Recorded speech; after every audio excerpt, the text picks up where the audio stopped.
So good morning once again. And we're working on our RMD file on regression. We said that linear regression has several assumptions.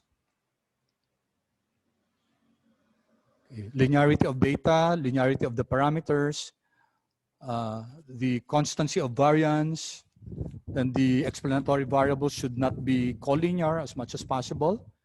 Okay, then the residuals should not be correlated. They should be independent of each other, and normality of residuals.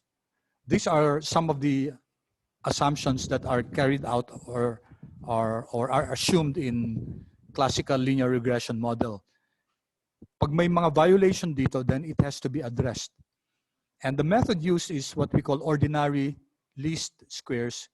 Kasi what we're trying to do is to try to minimize the residuals, the square of the residuals. We're not particularly interested in the residuals per se, the sum of the residuals. Kasi pag sinam natin yung residuals, you get 0. Kaya what we do is the square of the residuals, epsilon squared. And then in OLS, in the method of least squares, we minimize these residuals, no? Yung difference ng actual value at saka ng predicted value. So I hope you have already installed these packages and required them. And then I hope you have already also opened the file, imported the file that we're using, the wage file. And just by way of review, guys, quick review, sabi natin, we said that there are 8 variables here. The dependent variable that we're interested in is hourly wage. We'd like to see what factors affect or influence hourly wage. Okay, we have 7 variables here, 3 of which are categorical, 4 are quantitative.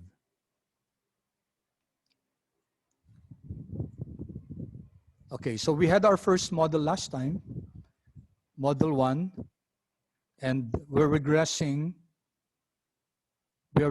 hourly wage on education. So that's our first model 1. And based on what we had last time, okay, ito yung output niya.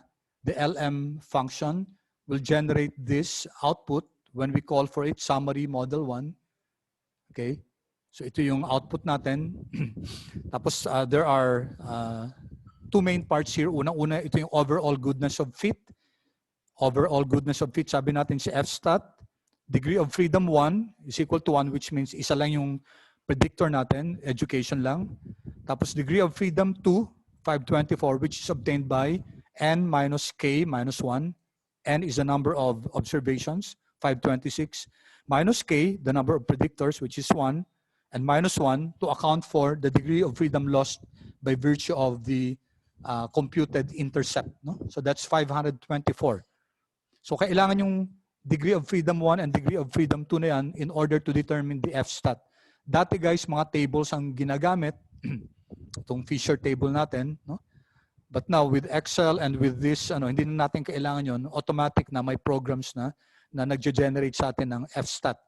But it's important guys to understand where this is coming from. And then probability guys is practically 0. So sabi natin na itong inferential test na to, itong FSTAT na to, and the p-value necessitates that there is a null hypothesis.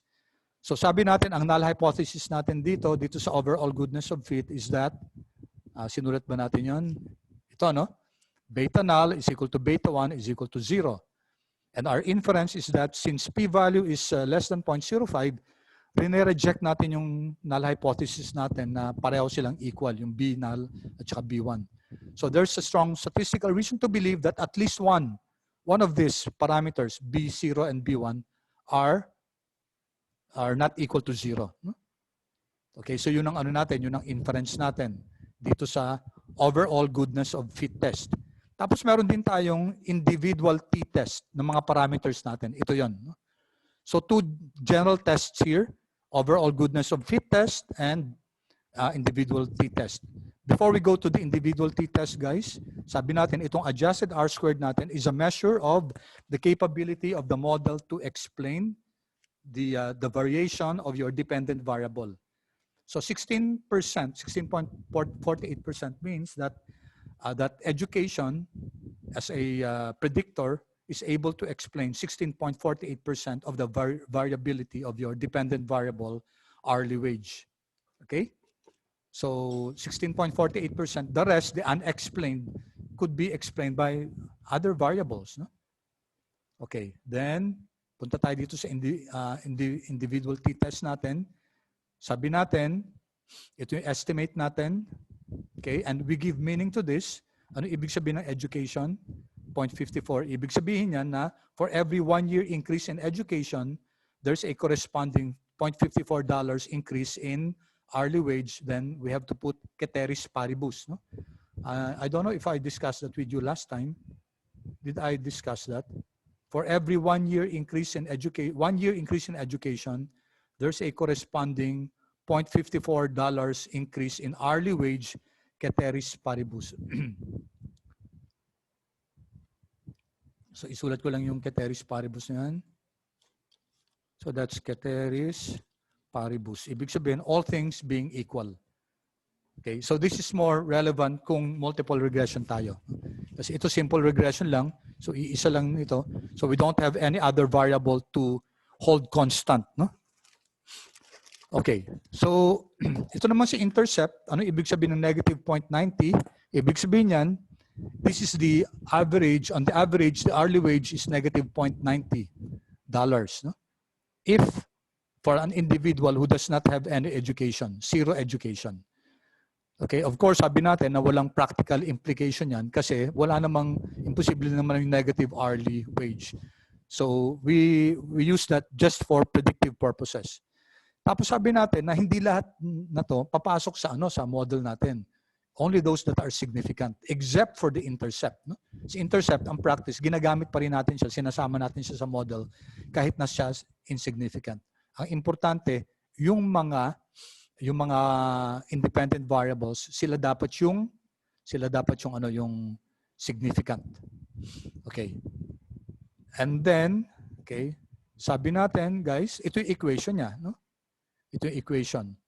Dito naglalagay tayo ng error term kasi hindi pa predicted to. Kung predicted na, guys, ibig sabihin na-compute natin yung value ng hourly wage based on education, wala nang error term nun. So tingnan nyo lang, guys, yung distinction. Pareho lang naman siya. The only difference is that ito, yung hat na to na linalagay natin, ibig sabihin ito, predicted. So, ibig sabihin ng predicted, guys, computed. Okay? Kung computed, guys, wala nang error term. Ito, hindi pa to predicted. This is just the general equation. All right?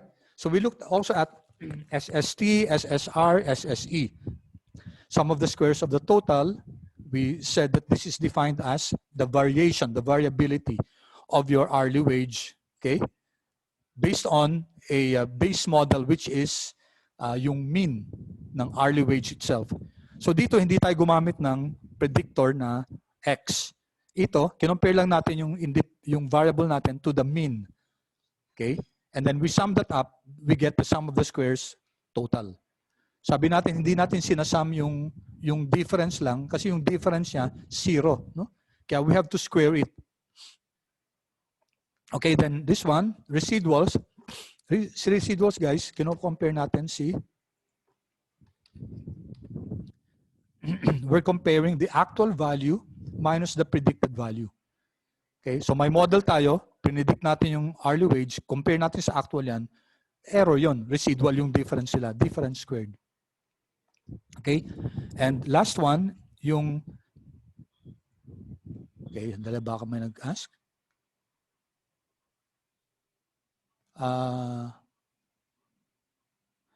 Guys, ito yung file na yung pinost ko last meeting, no? Ito yun. Okay. Di ba guys, ito yung file na pinost ko last meeting. Yung ba yung question? Guys, yeah, this is the May 24 file. Ito yung May 24 file, guys. And then we worked on this last Monday, di ba? It's not the one that I posted this morning. Hindi ito. Hindi ito. Kaninang umaga to, no? Ang ginagamit ko ngayon, yung ginagamit natin last Monday.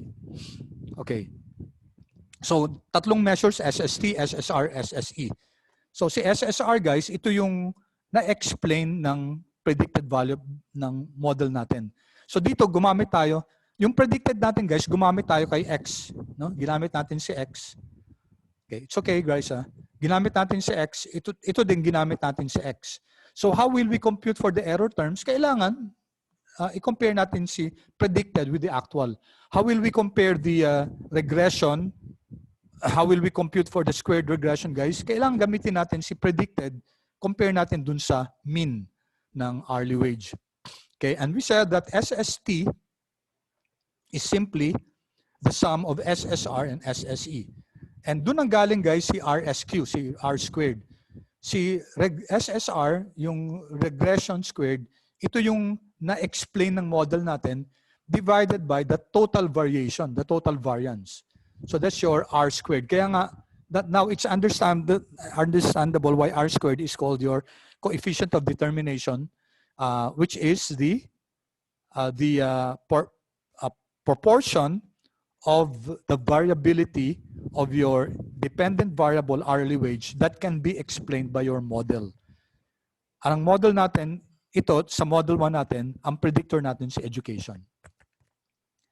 Okay, I hope that's clear, guys. And then, sabi natin si model 1, guys, maraming laman yan, no? Maraming laman yan. It's not just yung table kanina. So si model 1, if you click model 1, guys, ito yung laman niya. It's a list, no? May andyan yung coefficients, yung dalawang coefficients. Negative 0.905, negative 0.54. 0.54. Andyan din yung residuals, fitted values, etc. So maraming siyang laman. Yung terms, yung formula natin na ginamit. Okay? Then may model tayo, no? It's a list, 526 by 2, data frame siya. Okay, etc. So mod 1 is a list actually containing marami siyang laman, no? Okay, so sandali. Dito na tayo. Okay, so we can get the coefficients. Ito. Coefficients, ito yung coefficients natin. Yung residuals will be all the difference between the actual minus the fitted values or predicted value. Fitted value are the predicted values. Hindi ko na i-run kasi mahaba, guys. Confidence interval, ito yun. Conf-int, confidence interval. So that's why, guys, yung intercept, it's insignificant. Kasi, yung confidence interval natin at 95% confidence interval, take note that the value of intercept can be between negative 2.2 or 0.44. So possible na tatamaan niya sa 0. That's why we're saying that we are not, yung t-test natin na beta null is equal to 0, which is the intercept, we fail to reject it because your p-value, balikan ko yun ha.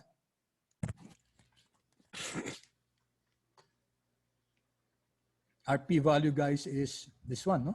0.187. So that's greater than 0.05. So we fail to reject this. Remember, ano yung null hypothesis nito?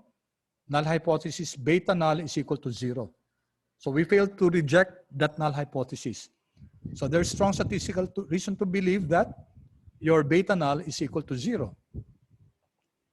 And kita natin yan dito sa confidence interval natin.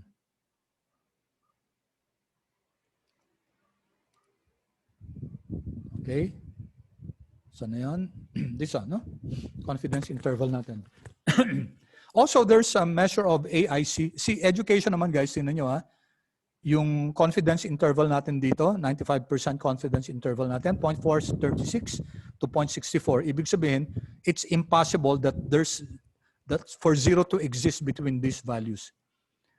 Okay? Ito yung lower level niya. Ito yung upper level niya. So 0 cannot be found in this range. That's why we are rejecting the null hypothesis that B1 is equal to 0 or education is equal to 0. Then we have measures of Akaike and Bayesian. Ito ginagamit natin, guys, kung nagko-compare na tayo ng model. So just to show you, Akaike natin for model 1 is 277. Okay? BIC is 2790. We'll discuss that later on. Okay, so output, guys, you can write it this way. Okay, diniscussion natin to last time. Okay. So, this one also we run yung plot natin. No? Okay. Here you can see, guys, our regression line. Ito yung mean ng hourly wage. Then, this red lines here, yung segments na to, they are deviations from the regression line. So ito, guys, ito yung residual natin. So ito yung actual, no? Minus the predicted value. So this length here is your residual. Okay? So lahat ng mga yan, yung mga points hanggang dun sa regression line natin, mga residuals yan, error terms. Tapos pag in-square natin yan, guys, okay, in-square natin yan, and then sinum up natin, this regression line has the least, no? Least sum of the squares. Okay, ibig sabihin wala ka nang makikitang line na mas maliit pa, mas konti pa yung yung squared error terms. You cannot find any other line other than this line, itong blue line na to, that will give us the minimum what? Squared residuals. So, ito na yung, kaya ang tawag dito, guys, the line of best fit, FIT. Okay, it's called the line of best fit kasi pag binago natin yung slope, guys, kunyari, magiging ganito siya, kunyari lang, no? Tapos kunin natin yung residual squared, mas malaki yung residual squared ng line na to, guys, yung pinaganto natin. And you notice also the line of best fit always touches the point y average, x average, y average. Laging dumadaan dun yung yung line of best fit.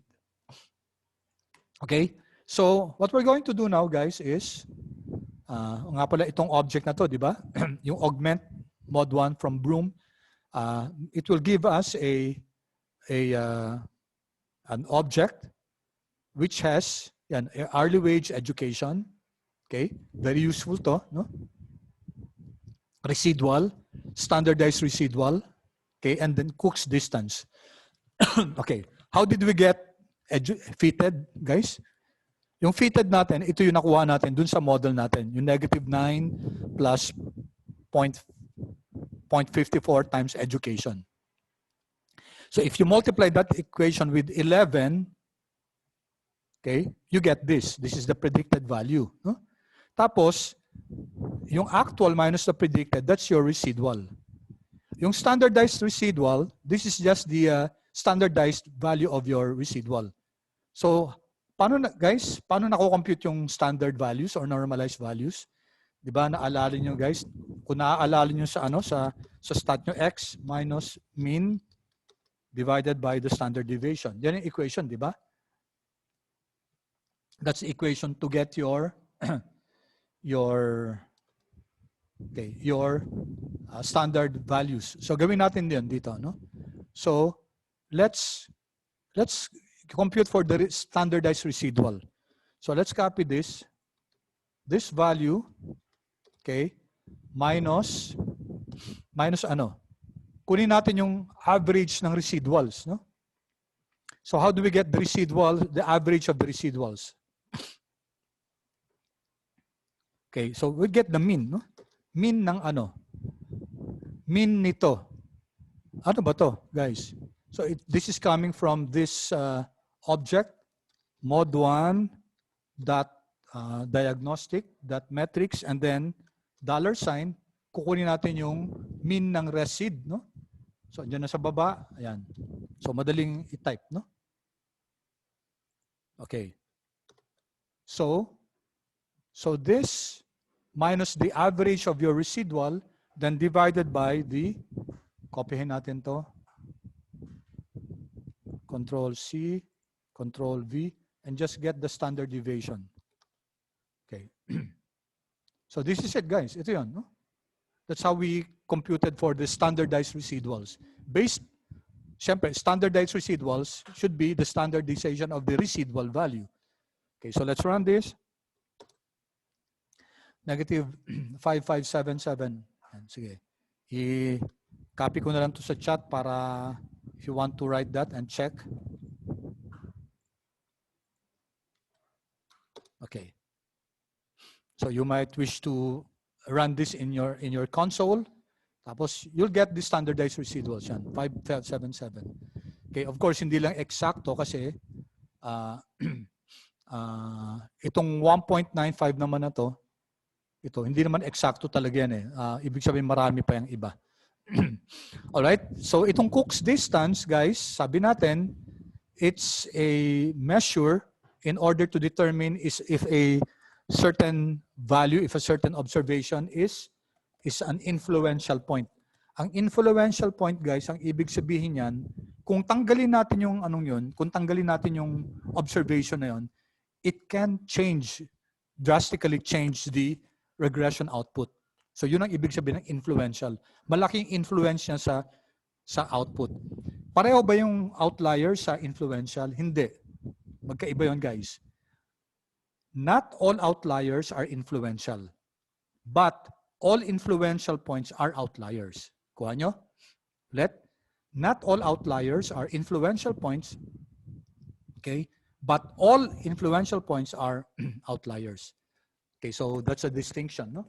May mga outliers tayo na kahit kunyari tanggalin natin yung data point na yun, it will not matter. Hindi masyadong mababago yung regression output natin. Pero yung mga influential guys, which are also outliers, pag tinanggal natin yung value na yun, it's possible that magbabago ng malaki yung regression output natin. So that's what we call an influential data point. All right. So any questions so far, guys? Any questions? Clear ba? Paki-chat na lang kung clear. Kung thank you. Okay, thank you. Thank you. Okay, salamat ha. Okay, let's go back to our model. Okay. So let's okay. Now, we don't just stop at coming up with the regression model, no? Dapat ang second ano niyan, lagi guys, dapat i-model natin. Dapat titingnan natin yung itatest natin yung mga assumptions natin, yung residuals, no? Ida-diagnose natin yung residuals. That's why this is called diagnostics. Titingnan natin kung valid ba yung model natin based on the assumptions of classical linear regression model. So i-plot natin, okay, itong code na to, guys, partition natin yung mga rows natin, 2 rows, 2 columns yun ang ibig sabihin nito. Tapos i-plot natin si model 1 and it will give us 4 plots. 5 talaga to, no? Which I'm going to show you in a while. Kaso 4 lang yung napapakita dito. Okay, so 4 yan. So tingnan natin isa-isa yan, ano? Okay, so and then there's this one. You can also use this, pareho lang, but I prefer this one, itong autoplot kasi mas maganda yung ano niya, mas maganda yung print, no? Mas maganda yung pagka-print ng residual diagnostics natin. Okay. So let's go here. Okay, naka-explain yan isa-isa, no? Number 1,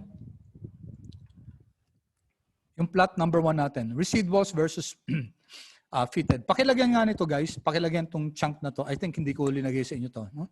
Plot mod 1 1. Ibig sabihin nito, ipa-plot natin si model 1, yung first plot niya, which is this one. Ito 'yon, no? Okay, so dito ito 'yon, no? Okay, so what do we have here? It's a plot of your residual sa y-axis at saka yung fitted value sa x-axis. Okay? So dito sa residual test natin, residuals versus fitted. Dito marami tayong makikita. Number 1, makikita natin dito kung yung linearity ng relations between yung dependent variable natin at saka independent variable. Dapat kung linear sila, guys, dapat yung red line na to, dapat medyo malapit lang sa zero line na to, yung dotted line na to. But you notice medyo medyo may curve as much as possible, dapat linear lang siya. So that's to test whether linear yung relationship ni education at saka ni hourly wage, no? It looks like hindi siya masyadong linear, no? Merong may pattern na parang it's like a curve, no? Tapos dito makikita din natin dito, guys, so yung mga influential points 112, 186 and 15. Okay, so what does this say? It's used to check the linear relationship assumptions. A horizontal line without the distinct patterns is an indication for a linear relationship, which is good. So, good sana kung okay yung linear relationship. Dito mukhang hindi, no? Okay. Hindi naman siya talagang masama kasi kung masama yan, parang may curvy linear na pag ganun yan. Pero kitang-kita din natin dito, guys, yung variance ng residuals, no? Kita nyo may fanning out siya, pataas siya, no? Nagfa-fan out siya. So that's not good also because that indicates yung sa third, similar to the third diagram, yung homoskedastic yung error terms natin. Dito hindi siya homoskedastic. So heteroskedastic yon. Ibig sabihin pag heteroskedastic, kailangan i-resolve natin yon. Okay, secondly, yung normality ng residuals. Nasa plot 2 yon, no? Normally distributed ba yung residuals? Sa number 2, hindi, guys. Dapat the dots should follow along this line. Yung dotted line yan. Ito, tinan nyo, guys, oh. Ibig sabihin dito, may mga outliers tayo. And not only outliers, ito, outliers, no? Meron pa dito, meron pang influential data points. Yan, no? Si 112, si 15, tsaka yung 186. Very consistent sila, no? Na influential sila dito sa normal QQ plot.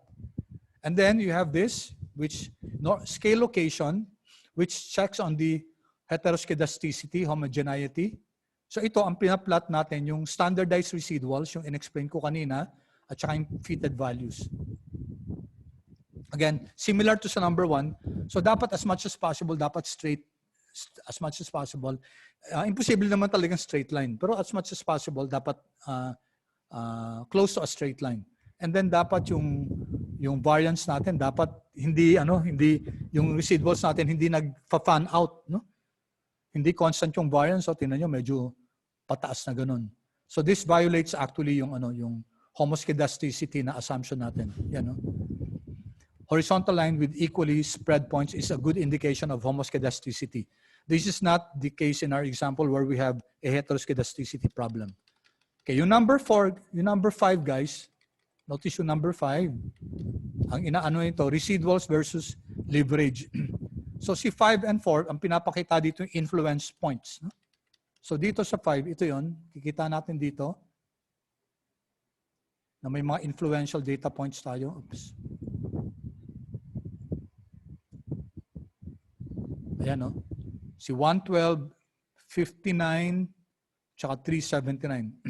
Consistent silang influential points. And that's, ito yung Cook's distance, guys. No? Cook's distance. And dito, another one which measures influential points, yung plot 4 siya, na hindi pinakita dun sa taas. Okay? So ito, yun na naman sila, no? Bidang-bida si 112, 59, at saka 379. So anong gagawin, guys, pag may influential points? Inspectionin yan, titinan. Baka nagkamali yan, no? Okay? Baka nagkamali. Or it can mean that, kung hindi pwedeng tanggalin yan, kasi tama naman talaga yung then maybe there's another method that can address yung natin, yung model natin. Baka hindi linear ang dapat gamitin dyan. So these are so many questions that need to be answered by the one doing this study. Okay, next, guys. Magmo-multiple regression na tayo. Anong ibig sabihin? Anong difference sa multiple at saka ng difference sa multiple at saka simple? Simple, guys, isa lang yung regressor natin, isa lang yung predictor natin. No? Ang multiple, marami tayong ginagamit na predictor variables. Okay, so if you take a look at our data, okay, may problema tayo kasi 3 yung categorical variable natin dito eh. Okay, depende sa software, CR, ang gagawin lang natin, kailangan lang natin to i-convert into a factor, and then CR na bahala dito. So si race, ano yung mga dito? White at saka non-white. Sino yung mauuna doon alphabetically, guys? Sino yung mauuna? Si? Alphabetically, si non-white. Okay? Okay, correct. Correct. Non-white, Grace, thank you. So just take note of that. Babalikan natin mamaya yung idea na yun. Dito, single married, sino mauuna? Si married. No? Kasi, ano siya? Kasi, mauuna siya alphabetically. And then, dito, si female. Okay, why did I ask that? Kasi ang mangyayari dito, itong mga categorical variables, pag ginagawa siyang factor, it's replaced by 0, 0, or 1. Okay? 0 or 1. So si white, siya yung gagawing 1. Si non-white, siya yung gagawing 0. Bakit si non-white? Kasi si R, ang ginagawa niya, yung alphabetically, yung mauuna, siya yung 0. Tapos yung mahuhuli, siya yung 1. Okay, so dito, si female yung magiging 0 dito, si male yung 1. Dito, si married, 0, si single, 1. That's very important, guys, kasi mamaya sa regression output, we'll see that i-identify na ni R yung kung sino yung 1 at saka kung sino yung 0. Okay, so let's go back here, guys. So how do we now? I-run nyo na to, guys. Kindly run this. If we run this, makikita natin na, okay, yung mga categorical variables natin, hindi na siya character, no? Naging ano na siya, naging factors na siya. There. Factor, factor, factor. 2 levels, 2 levels, 2 levels. Okay? Paano kung mas maraming level? Kunyari 4 levels. Kunyari year level sa college. So you have frosh, sophomore, junior, senior. Ang magiging 0 dyan, guys, si frosh, no? Si frosh ang magiging 0. Tapos si sophomore, 1-1-1 sila, tigo-1 sila. 1-1-1 sila. Okay, so ganun yung mangyayari, no? Okay, so let's now close this. And then, i-run na natin to. Okay, so how do we run multiple regression? Okay, pareho guys. So we're creating an object called model 2, LM ulit, dependent variable hourly wage, and then i-identify natin lahat ng mga variables natin. Education plus experience plus tenure, etc. Lahat, yung 7, no? Data is equal to wage. Or that can be written shortcut, LM, hourly wage, tilde, dot. Ibig sabihin ng dot dyan, lahat ng mga independent variables. Data is equal to wage, and then summary, and then AIC, BIC. Okay, so let's run these two, guys. Okay, pakiran yung dalawang yan.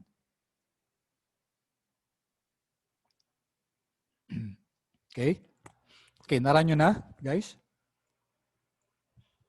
So when you run that, this will be the output. Okay, so notice lumabas dito, guys, yung 7 independent variables na sinama natin. Each of them have their own estimates and each of them have their own probabilities. Balikan natin yan.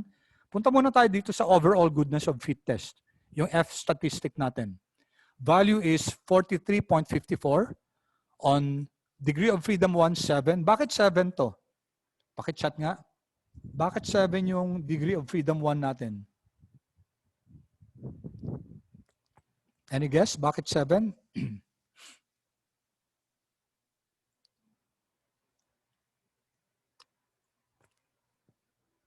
Anyone? Bakit on degree of freedom 1? Yes, correct. Thank you. 7 variables, no? 7 yung independent variables natin. So, kung ilan yung the independent variables, yun ang degree of freedom 1. 518 sa nakuha yan. Okay, thank you, Arnel. Okay, thank you, Grayson. No? So, saan nakuha yung 518? Diba? Ano yung formula natin dyan, guys? N minus Q minus 1. Okay? Others will call it Q, other will call it K. But K or Q refers to your number of independent variables. So 526 minus 7 minus 1. Bakit may minus 1? To account for the intercept. No? Kasi kinocompute din si intercept. So that's 518. That's the degree of freedom 2. P-value is practically 0. Ano yung null hypothesis natin dito? Okay, ang null hypothesis natin, guys, ito. Beta null is equal to beta 1 is equal to beta 2 is equal to ... is equal to beta 7 is equal to 0.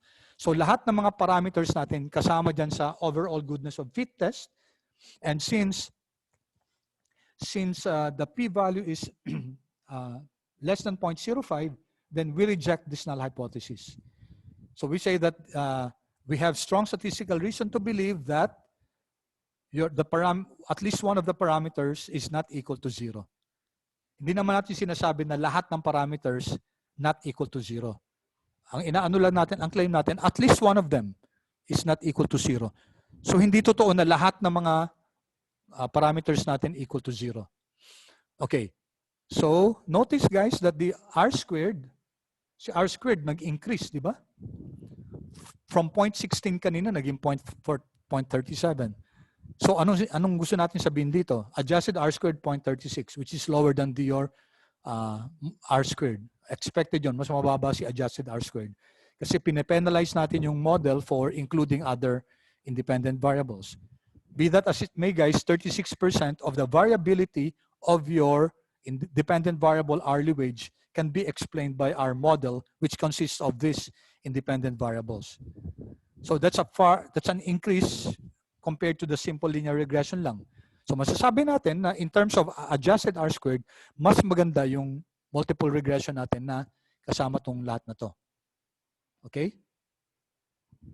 So let's take a look at this now, yung individual t-test natin.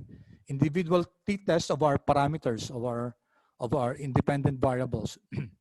Okay, so isa-isahin muna natin. Okay? Tingnan muna natin guys yung categorical. Ito yung sinasabi ko sa inyo kanina. Take note na alinagay niya dito race, white, gender, male, civil status, single. Ang ibig sabihin niyan guys, ginawa niyang white si race. Okay? Si male ginawa niyang 1, ginawa niyang 1 si white. Ibig sabihin si non-white 0. Okay? So yung ginawa nating 0, yun ang reference natin, no? So this should be interpreted on the basis of the reference, which is yung non-white. Male dito ang 1, ibig sabihin si female 0. So when we interpret this should be interpreted in relation to your base variable, reference variable, which is female. Ganon din si single compared to married. Okay. Let's start with this race white, no? Assuming this is significant, kasi hindi siya significant, ano? Assuming this is significant, ano ibig sabihin ng 0.1, 0.11? Ang ibig sabihin ng 0.11, guys, ganito. On the average, white people, okay, tend to receive $10 more than their non-white counterparts, ceteris paribus. Okay, you got that, guys? Ulitin ko ha. On the average, white respondents got $10 more than their non-white counterparts, ceteris paribus. Bakit more? Kasi positive to, guys. No? Positive. So notice, I interpreted this in the light of the reference variable, which is si non-white. Okay, yung hindi sinama dito. Ito naman, yung male. Ano ibig sabihin to? On the average, the male respondents got $1.76 more on hourly wage compared to their female counterparts. Ceteris paribus. Okay, pause muna ako, baka may nag-write ng ano sa inyo. No? May nag-write ng comments. I'll give you a few seconds to write. Ulitin ko lang ha. On the average, male respondents got $1.76 more. Bakit more? Kasi positive, no? More than their, more in terms of, more in hourly wage, okay, compared to their female counterparts, okay, ceteris paribus. Okay, civil status single. On the average, assuming that's significant, no? Kasi hindi siya significant, assuming that's significant, on the average, single respondents got $0.46 less than their less in terms of hourly wage compared to their married counterparts. Okay, clear yan guys? Clear? Pause muna ako. Any questions? Kung clear siya guys, paki-chat na lang na clear. Okay, good. So always guys, yung categorical variable, titingnan nyo kung sino yung ginawa niyang reference variable. No? So how does R do it? Sabi nga natin, it is done alphabetically. So kung sino yung una mag-a-appear alphabetically, siya yung gagawing reference, siya yung gagawing 0. The rest are 1. Okay, let's go to the other variables. Ano ibig sabihin ng education na to? And it's significant, no? So sasama sa model to. So yung mga significant lang actually ang papasok sa model natin. That's our model number 2, no? So ano ibig sabihin ng education? On the average, a 1-year increase in education, okay, will result to a $0.57 increase in hourly wage, comma, ceteris paribus. Again, ito yung ceteris paribus, ibig sabihin, all things being equal or all things being held constant. Ang ibig sabihin nun guys, kung si education, dadagdagan natin ng 1 taon, pero yung iba, wag natin dadagdagan, no? Constant lang to, no? Constant lang to. Ang mangyayari, si hourly wage mag-i-increase ng $0.57. Ulitin ko Okay, tinan natin Okay, let's take a look at this. Okay, let's take a look at the first line. Okay, education 11, experience 2, tenure 0. Ito yung mga categorical and the number of dependents 2. Okay, ang sinasabi dito guys, na kung i-increase na natin sa education ng 1 year, okay, tapos itong experience 2 pa rin, tenure 0 pa rin, ito pa rin siya, 2 pa rin to, okay, the hourly wage will increase by 0.57. Diba? By 0.57. Tama. Yun ang ibig sabihin nun, guys. That's the meaning of ceteris paribus. Si experience lang dadagdagan natin. Okay, how about education pala? How about experience? Okay, assuming this is significant, so for every 1 year increase in experience, bakit 1 year? Kasi si experience is 1 year. No? Experience is in years. So for every 1 year increase in experience, there's a corresponding $0.02 increase in hourly wage, comma, ceteris paribus. Okay? But that's assuming that's, okay, significant siya at 10%. So assuming ang level of significance, ang confidence level of significance na ginagamit natin, 10%. So papasok siya, no? So ibig sabihin nun, pag in-increase mo si experience ng 1 year, si hourly wage, mag-i-increase ng 0.02. Yun ang ibig sabihin nun. Okay, ganun din si tenure, guys. For every 1 year increase in tenure, there's a corresponding $0.14 increase in hourly wage, comma, ceteris paribus. Number of dependents, assuming this is significant, for every one child increase, no? And dependent, there is a corresponding 0.146 increase in hourly wage, comma, ceteris paribus. Okay? So far guys, okay ba yung pag-interpret natin? Clear yun? Paki-chat nga guys kung clear interpretation. Especially yung mga categorical variables.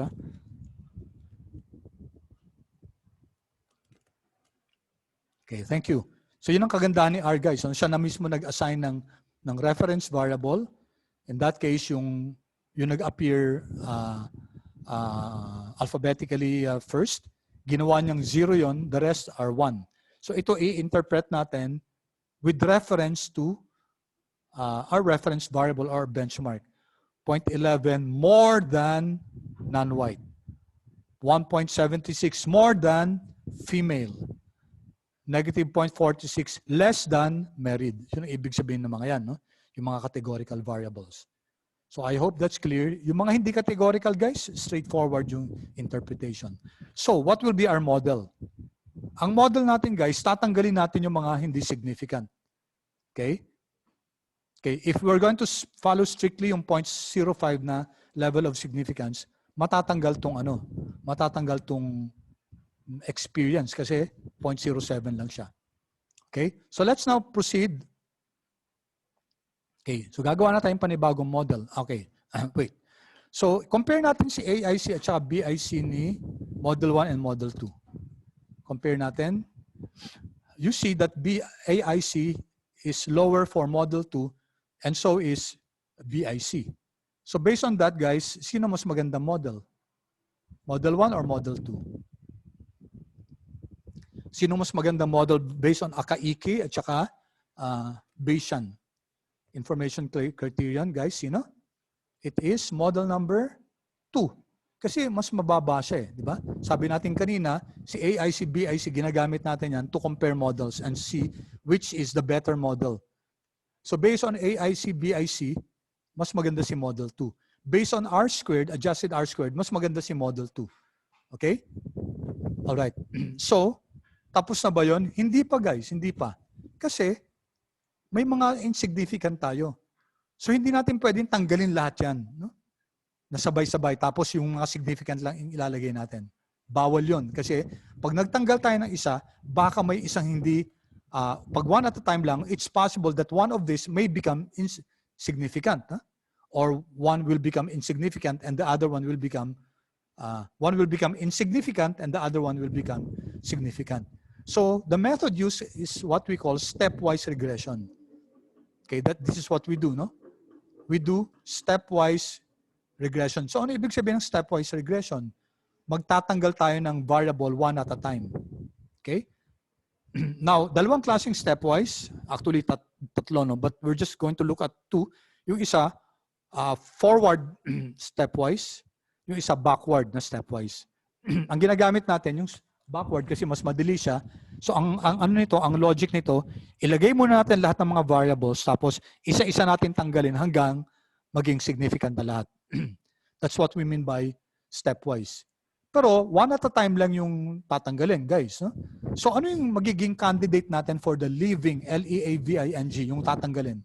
You look at the t-value and then disregard the sign. Kung sino yung pinakamaliit dyan na t-value, yun ang tatanggalin natin. Okay? Sino yung pinakamaliit? Okay, syempre, ang pinakamaliit guys, yung mga insignificant yun. Yung mga significant guys, matataas yung t-value niyan. Okay, so lumalabas dito, kung isama natin si experience, ito 1.78, 0.257, 1.56. Again guys, disregard the sign. Kunin lang natin absolute value at saka 1.35, si number of dependents. Turns out that si race white ang pinakamaliit, no? 0.257. Therefore, this will be the leaving variable. So tatanggalin natin tong si race. No? So pagpunta natin ngayon sa model number 3 natin, okay, let's go to model number 3. Okay, ito na si model number 3. Okay, take a look at this. LM, hourly wage. So education, experience, tenure, gender. Nawala na si race, tinanggal na natin. No? Or you can write it this way, hourly wage, dot, then minus race. So dito guys, ang naging independent variables lang natin, kanina kasi 7, di ba? Dito naging 6 na lang. 1, 2, 3, 4, 5, 6. So nagsi-stepwise regression tayo, tinanggal natin si race. So let's run this. Okay, i-run nyo itong dalawang to guys. Okay. And then we get this. Okay. So what happened, guys? You have another output. 1, 2, 3, 4, 5, 6 na lang yung ano natin. 6 na lang yung regressors natin. Okay. Let's quickly check overall goodness of fit test. Okay. So we reject the null hypothesis na lahat ng mga parameters natin 0. Okay to. No? 6 degree of freedom 1. Kasi 6 na lang yung ano natin. 6 na lang yung regressors natin. 519 is n minus k minus 1. Okay? And then individual test natin, dalawa yung insignificant, may isang significant at 10%. Okay? So I'm not going to interpret this anymore. Alam niyo na kung paano i-interpret yan. Okay, so tapos na ba yung model natin? Hindi pa, guys, hindi pa. No? So this is model number 3. We have to test, guys, kung mas okay ba si model number 2 o si model number 3. Every time you create a model, kailangan natin i-compare yan dun sa previous model. Alright, so yung stargazer natin, di ba, ipinaplot natin yan. You can come up with this one. Okay, so it gives us a summary of model number 2 and model number 3. Ito si model number 3 kasi tinanggal natin si race white, yung hindi significant na to. And then if we compare the adjusted R squared, okay, mas maganda si model number 3, no? 0.363, ito 0.362. Nag-increase ng konti yung adjusted R squared. So model number 3 seems to be better in terms of adjusted R squared. Now let's take a look at the AIC, BIC. Sino mas maganda? Okay, model 2 to 2640, 2638. Model 3 is better. Mas mababa yung AIC, BIC niya. So in terms of adjusted R squared, mas okay si model number 3. In terms of AIC, okay si na model number 3. In terms of model number 3 din, no? But we have to do the statistical test, yung ANOVA natin. So let's do that. So dito mag-ANOVA tayo. And take note again, restricted model. Sino yung restricted model natin dito? Model 3 or model 2? Guys, sino yung restricted model natin? Yung restricted model natin yung mas konti, di ba? Si model number 3 natin, correct, no? Si model 3 natin, lagay ko yan. Okay, saan napunta yon? Model 3 is the better model. Bakit model number 3? Okay, restricted yan kasi mas konti yung variables yan. Di ba tinanggal natin? Okay, when you run ANOVA, guys, you should have this. Okay, ano nangyari? What happened, guys? We have p-value 0.79. So, anong conclusion natin? We failed to reject the null hypothesis that model number 3, the restricted model, is the better model. So, hindi natin siya marireject. So, ibig sabihin, mas maganda si model number 3 kaysa kay model number 2. So, ibig sabihin, okay lang na tinanggal natin yung race.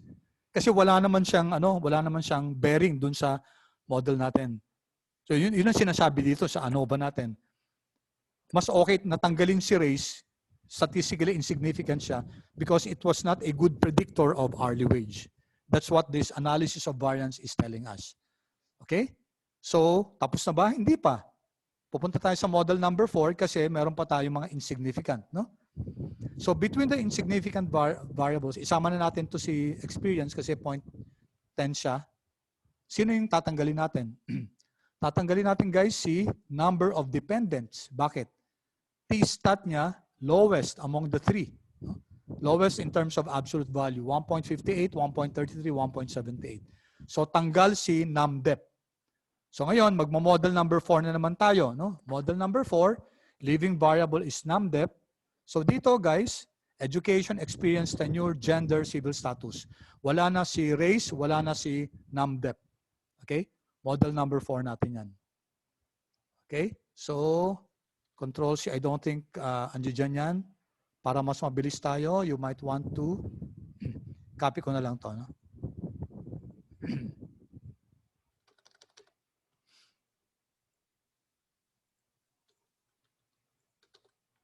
Okay. Copy-paste na lang, guys, para mas mabilis. No? Okay. So, ano nangyari dito? 5 na lang yung variables natin. Nagtanggal na tayong 2. When we run this, what happens? Rinan natin. Okay. Ito na nangyari, no? May isa pang insignificant, si experience. Okay, pag titingnan natin, guys, FStat 60.61, DF1 natin 5 na lang kasi 5 na lang yung predictors natin. So still HO natin reject the null hypothesis. Tapos individual t-test natin si ano lang yung i-reject natin. Fail to reject pala. The rest are reject the null hypothesis. No? Si experience lang ang we fail to reject. Kasi ang ano dito, B2 is equal to 0. So reject natin yon. No? Alright? So, again guys, mag-ANOVA na naman tayo. No? Okay, kung i-run natin itong AIC, BIC, let's see. Sino mas si model 4 or si model number 3? Okay. Sa AIC, guys, halos pareho lang siya, pero mas maliit pa rin si model number 4, no? BIC, mas maliit si model number 4. So this is telling us that model number 4 is better than model number 2. Adjusted R squared, 0.36. 0.36, hindi siya masyado nagkakalayo, no? So model number 2, 3 or 4, in terms of adjusted R squared, in fact, para mas maliit si, si model number 3 kaysa kay model number 4. But again, guys, what's important is your ANOVA, where your null hypothesis is model number 4, which is restricted, yung binawasan natin ng race, is better than model number 3. So let's run this, control enter. Okay, what's our conclusion, guys? Conclusion, ANOVA natin yung FSTAT natin, 0.184.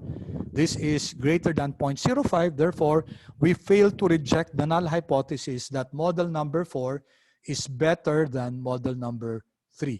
Ibig sabihin, mas maganda talaga si model number 4. Yung restricted, yung binawasan natin, mas maganda siya kay model number 3. Ibig sabihin, guys, si num depth is not a significant predictor really. Totoo yun na hindi siya significant predictor. Okay? So what happens, guys? We'll proceed to model number 5. Okay, model number 5, since iisa na lang, guys, yung yung insignificant experience, yun na lang yung tatanggalin natin, no? So we go to model number 5. Okay, so let me control C, i-copy paste ko na lang to, no? Para hindi na kayo masyado mag-type.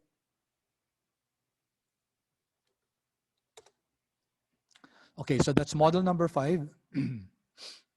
Okay. And if you run that, guys, ano nangyari? Okay, first, significant na lahat, no? So this is where we stop. Diyan na tayo titigil. Yan ay final model natin. Okay, that's our final model where the significant predictors are education, tenure, gender, and civil status. Okay, yan ang final model natin. Overall goodness of fit test, okay naman siya. Okay. Oo lang, dapat lang kasi yung individual t-test natin significant eh. So your overall significant test of significance should be okay din. Okay, quickly guys, anong ibig sabihin nito?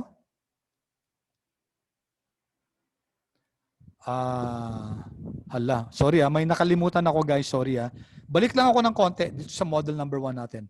I don't think I discussed this with you. Sorry, let me go back to model number 1. And may nakalimutan ako i-discuss.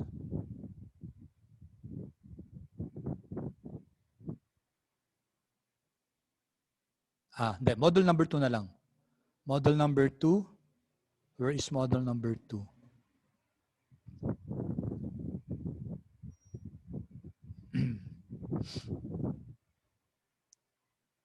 Okay.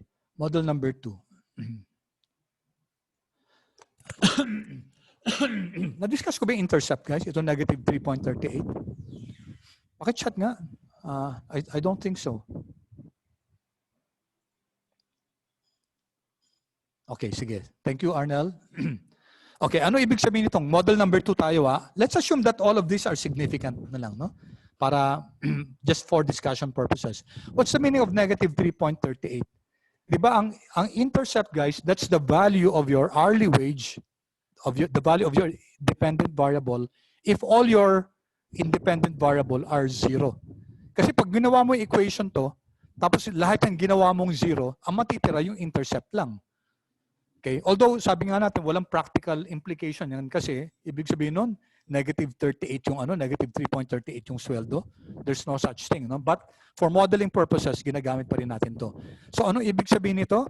Negative 3.39 is the average hourly wage ng isang tao na walang years of education, walang years of experience, walang years of tenure, na walang independence, at saka isang non-white, isang female, at saka isang married na tao. Okay, ulitin ko Ang isang tao, guys, na may walang education, walang years of experience, walang years ng tenure, walang independence, non-white siya, female siya, at saka married siya, has an average hourly wage of negative 3.39. Yun ang interpretation nun. Okay, madali itong ano, no? Zero education, zero experience. Pero itong categorical. Remember guys, yung race white, ibig sabihin yan, si white ang ginawa niyang 1, ang ginawa niyang reference si 0, si non-white. So pag sinero out natin to, ibig sabihin non-white yun. Pag sinero out natin to, ibig sabihin female yun. Pag sinero out natin tong civil status single, ibig sabihin married yun. So I'll just repeat what I said. Negative 3.389 is the hourly wage, average hourly wage of an individual who does not have years in education, years in experience, years in tenure, walang independence, okay? Tapos, non-white siya na tao, female siya, at saka married siya na tao. Okay, so that's the meaning of this. Okay? Again guys, kasi sinero out natin tong lahat, ang 0 ng white is non-white. Ang 0 ng male, ng gender is female, 0 ng civil status is married. Okay? Clear yan guys? Paki-chat nga kung clear. Or do you want me to repeat the explanation? Okay, good. Good. Okay, kasi later on, pag nagre-regression na kayo, may mga times na gagamitin yung mga categorical variables. May mga times na baka gumamit kayo ng R. Of course, bakit nyo pa ba hindi gagamitin si R? Kasi medyo marunong na kayo dito, di ba? Tapos gagamit kayo ng factors. So how will you now interpret those factors? Okay. Alright, good. No? So balikan natin tong si model number 5 natin. So si model 5 natin, okay, ito na, no? Ito na. So ang equation natin, okay, linagay ko to. So let me just post this, Control C para makopy nyo na lang kagad. Copy nyo lang guys yung model para hindi na kayo magsulat, no? Okay, so that's the equation, no? So that's our final equation, no? Yung may epsilon. Kung if we want to write yung predicted value, again, let me just write that here.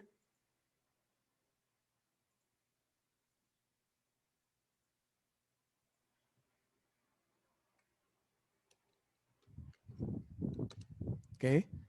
So yung pangalawa, yun yung may hat, no? Wide hat, yun ang latex code for this one, yung malaking to. No?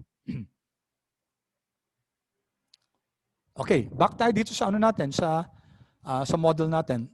So it's negative 2.16 plus blank times education plus this times tenure plus this times gender minus this times civil status plus your epsilon, error term. And then, di ba, pag predicted value na, hat na to, tapos wala na yung error term. Okay? Quickly, anong ibig sabihin nito, guys? Anong ibig sabihin ito, negative 0.216? This is the hourly wage of an individual, no years of education, no years of tenure, female siya, tapos married siya. Yun ang ibig sabihin nun. Okay? And then,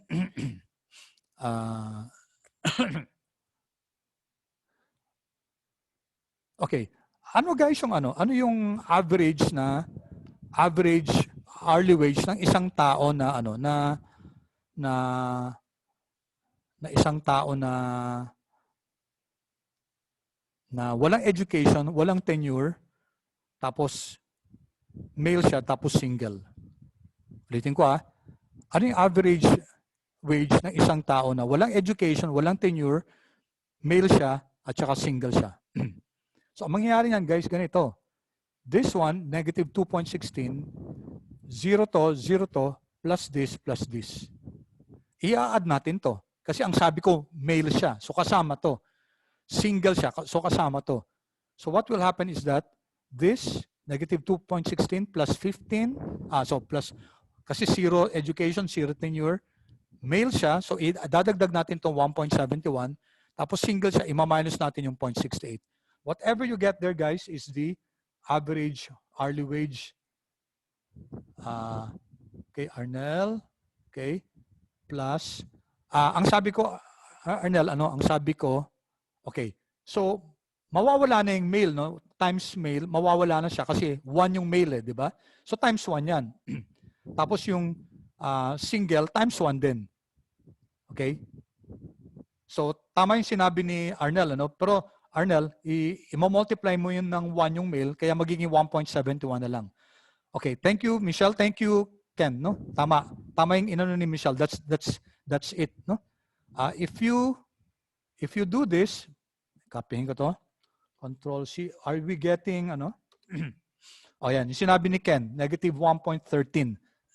Okay? So, the average hourly wage of a person who does not have education, who is not tenured, who is male, and who is single is negative $1.13. And that's it, guys. That's how you go about yung pag-interpret niyan. Of course, pwede pang paglaruan yan, ano? And siguro I'll give some notes for you to look at in how to interpret those. Pero generally, yun na yun siya. Okay, so let me also give you, ito yung, this is how you can, okay, i-chat ko na lang to guys. Copyhin na lang sa model nyo. So this is how we can interpret, how we can write an APA format for our output. Okay, i-copy nyo lang siya guys. So, a multiple linear regression was calculated to predict hourly wage, HR wage, based on education. Tapos inano lang natin, define lang natin yung mga variable names and number of dependents and non-dep. Education, tenure, gender, civil status were significant predictors of HR, while experience, race, and non-dep were not. Okay, a significant regression equation was found. F, 4 degrees of freedom, 5 to 1, the F2 is equal to 74.95. Saan nakuha yan guys? Yung mga yan dito. Sa table of output natin. Ito. Ayan, 74.95. Ginamit natin yan. 4,521. Ginamit natin lahat yan. No? Okay? P value is less than 0.001. No? With an adjusted R squared of 0.3604. Respondents' predicted hourly wage is equal to, then ino natin equation, no? Okay? Sinulat ko lang yung equation, guys, no? Negative 2.16, yan. So dapat, sorry, wala dapat comma to, no? Wala dapat comma siya. Okay? So sinulat lang natin yung equation sa text natin. Of course, guys, sa word tatanggalin yung dollar, kasi linagay ko lang to just for us to check yung formula natin. Where educ and tenure are measured in years, gender is coded as 0 is equal to female and 1 is equal to male, and civil status is coded as 0 is equal to married and 1 is equal to single. Respondents' hourly wage increased 0.53 for each year of education and 0.15 for each year of tenure. Male respondents, on the other average, earned 1.71 hourly wage more than their female counterparts, and single respondents earned 0.6668 less than their married counterparts. Okay? So ganyan guys, complete, no? In text form. So I expect to see this guys sa sa paper nyo, no? I-discuss nyo, discussion to. I-discuss nyo, parang isa-summarize nyo yung hindi lang enough na ipapakita nyo yung output. Kailangan may discussion yung output guys. Okay, I have a few more minutes to continue. Okay, so pause muna ako. Any questions about the final output? Any questions? Kung clear guys, paki-chat nga kung clear so far.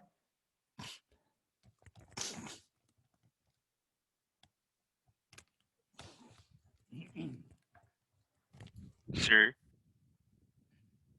Okay, thank you. Good. Thank you. Salamat guys, ha. Saan po makikita yung okay, ito, Arnel, dito no sa output. Okay? Ito. Hindi mo na isusulat na 0.000002.2, no? Not needed. Ilalagay mo lang siya sa you can use 0.01, no? Less than o kaya pwede ng 0.05 eh. Pwede nating sabihin 'yon. Pero ginawa ko lang 0.001 kasi 'yun ang pinakamaliit na dito na lumalabas na level of significance, no? It will not be wrong if you put less than 0.05. Okay, tama din 'yon, no? Pero just to dramatize na maliit yung p-value natin. It's really less than 0.001. Kunyari 0.03 lang siya, then I would have placed here 0.05. Okay? But since it was 0.00, di ba? 15 zeros, then 2, then just to dramatize, no? Sinabi ko lang na 0.001, less than 0.001 yung p-value natin. Okay, thank you, Arnel, for that question. Meron pa, guys? I appreciate you asking questions. That's very good. Okay, thank you, Nel. All right, wala na? May questions pa? Okay, in the finals, part 2, group activity siya, okay? Dalawang parts, guys. Dalawang parts sa natin sa finals. Number 1, yung online natin dun sa June 4, no? Yung group, guys, mauuna na 'yon. Kasi ang submission niyan June 7 eh. So by Monday magbibigay na ako ng instructions sa Canvas natin. Again, guys, mag-fill up kayo ng for my approval. So if I can send it this Saturday, gagawin ko na para you have ample time to choose the file, okay, gagawan nyo ng regression. Basically, guys, gagamit kayo ng data and then run your regression. Okay, you have to identify your dependent variable and i-justify nyo kung bakit yun yung dependent variable nyo. Kunyari ito yung pinili nyo, no? Tapos dapat may mga konting, kahit paano may articles kayo, may write-up kayo, may readings kayo, may journals kayo na isa-cite na dito sa journal na to, ito yung ginamit niya na dependent variable. Kunyari, it would be foolish to use gender assured dependent variable. Unang-una, hindi siya continuous. So sa multiple linear regression, hindi pa pwedeng categorical variable yung dependent variable natin. Dapat continuous. No? Okay. It will not also be good to use tenure assured dependent variable kasi ang tenure mo ba dun sa depende yun sa hourly wage. Okay? So those things, no? So yung variable na masasabi natin na may kinalaman yung ibang variables doon. Set that as your dependent variable. Best talaga, guys, meron kayong study na nakita na regress yung variable na yun doon sa ibang variables. Okay? Okay, let's continue, guys. Okay, ito, guys, I'll leave you to do this. Plot lang naman ng Model 5 to. Sabi nga natin, hindi natatapos, guys, yung ito, ganun pa rin, no? Okay, pero may improvement siya, no? Yung variance medyo medyo nawala na, no? Medyo nabawasan, no? Pero ando doon pa rin siya. Okay? However, yung subject natin, guys, it does not call for how do we address this? Although ito nga pinapabasa ko sa inyo, guys, pinaparan ko sa inyo itong diagnostics because i-explain dito. May mga explanation dito kung anong gagawin natin kung may mga violations ng dun sa assumptions ng regression. Okay, gagamitin natin dito yung regdiag, no? Regdiag na package. Okay? Alright, so andyan na naman yung code, guys. So, for example, ito. How do we know it's homoskedastic? So, kailangan, guys, magbi-BP test tayo dito, no? Bruce Pagan test. Okay. Kunyari ito. Okay, let's see. Copy lang natin to, guys, Control C. Copy lang natin to dito sa model natin. Okay, i-test natin yung let's test for, maglagay lang tayo dito, insert, Control V. Okay, so mod 5 natin, mod 5. Okay, BP test, wait, lalabas ba to? Okay, so I have to know kung anong package. Anong package to? BP test, I think, is from, wait, sorry. Gumamit ako ng BP, dito na lang para mas mabilis. BP test. Okay, so this is Bruce Pagan test. This is used to test kung homoskedastic yung error terms natin. Ay, nako, wala palang Hindi ko pa kasi na-load yung Kung wala siya,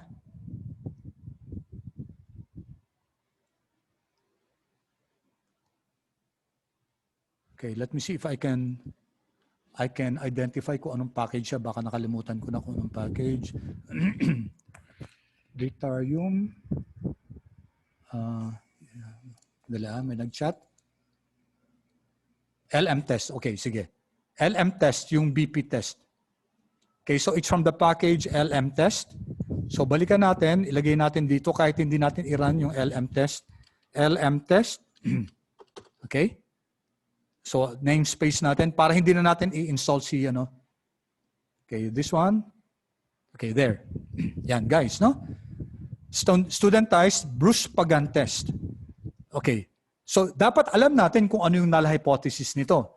So ibig sabihin, guys, yung test for heteroskedasticity, hindi lang visual yan. May mga test tayo dyan na pwedeng gamitin para malaman natin kung talagang homoskedastic or heteroskedastic yung errors natin.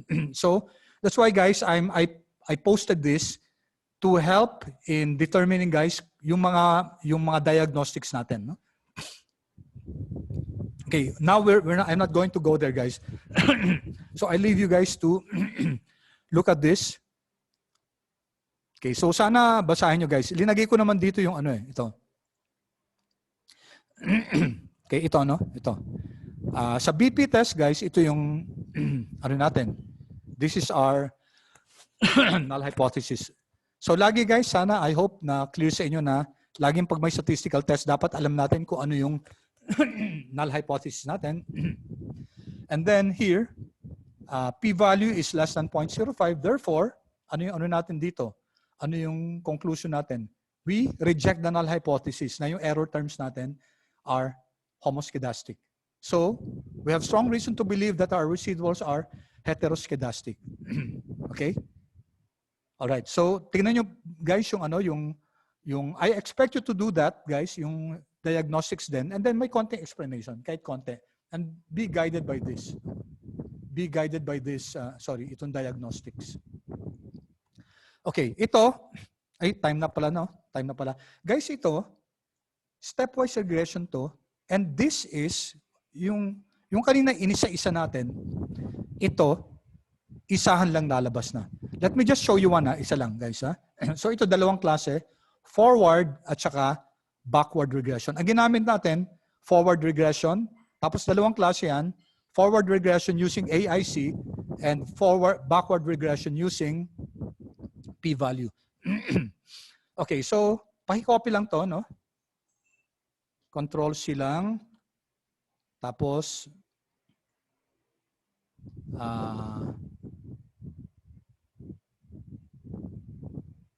okay, kailangan i-run muna natin to. Yung first step nito kasi, guys, kailangan i-run muna natin to. So i-run muna natin itong model. So kailangan muna, guys, i-run nyo to, no? So may I request you to please go through this. Okay, kaya nyo nang intindihan yan, no? Tapos may mga may mga steps na binibigay and then interpretation. So that on Friday, guys, very quickly ko lang i-discuss to. And then I go to a model on a generalized linear model, particularly yung logistic regression, binary logistic. And then we go to the special topic in data science, financial data analysis in R. Okay? So with that, guys, maraming salamat. I hope you learned something. I'll stop recording now.